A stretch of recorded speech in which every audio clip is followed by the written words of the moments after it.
All right, so we're talking to Bryan Davagian, who's the third artist in the Perfectionists show at the Davis Art Gallery. Now, wait a minute. You must think I'm a perfectionist. Well, it is the title of the show. But that was actually one of my first questions was going to be about... Can I ask you who recognized that name, perfectionist? That I'm not sure. Okay, that's important for you to find out, but go ahead. Okay. No, really, go ahead. Yeah. That's cool. The first question was, if you could tell us a little bit about your process. The process, you know, how I go about it? Yeah, your process of creating your painting.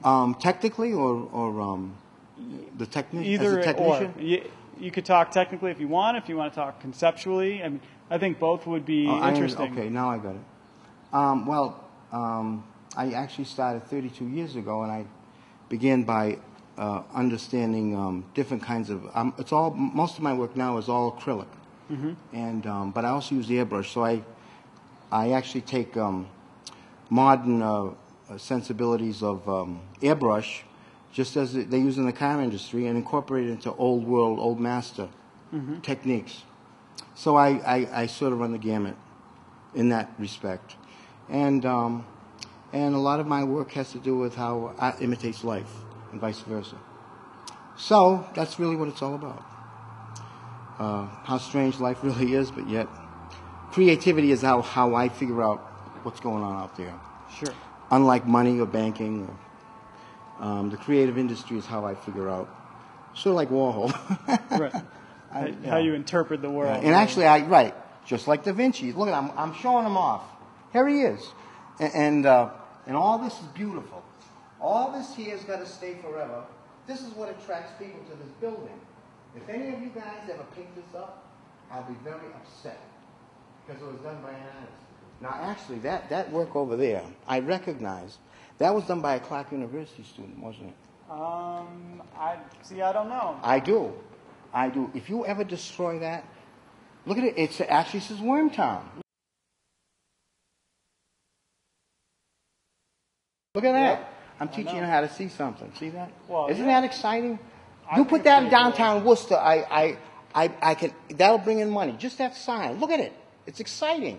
It is. I'm glad it's here. I'm glad to work in a building where we have these things. Oh man. All right. So the next thing I was going to ask you about was just a little bit about narrative. Like when I look at your paintings, there's a lot of story, a lot of narrative in them.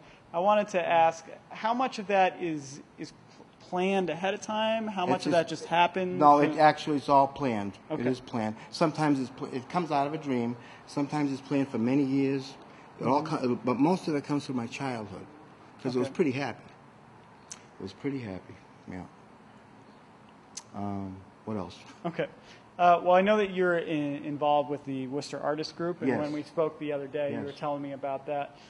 Is there anything you'd want people in general to know about the Worcester Artists group, just to get information out there? Yeah, well, all I can tell you is the Worcester Artists group is an organization that began in 1987, and it involves the entire arts community, where artists can come together in a group and celebrate their creative thinking. That's really what it's all about. But everybody's got to be on the same page. Everybody's got to recognize each other's talents. That's the best thing this city could do.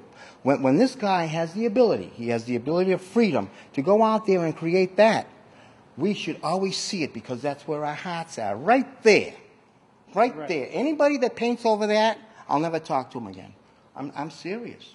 I'm serious. Okay, so final question. The final question is, what kind of advice would you give a young artist, say maybe someone who's in high school, they know they're serious about art, but they don't know what they're going to do, or okay, very good question, excellent question.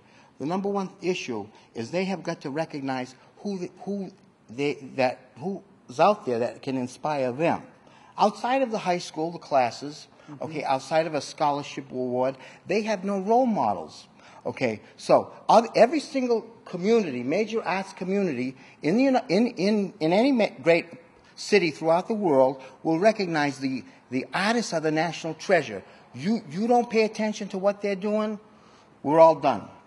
Pay no attention to the banker, pay no attention to the lawyer, okay? You pay attention to the doctor, because that's all hot. Without that, we're all sunk, just like the oil spill. Go ahead.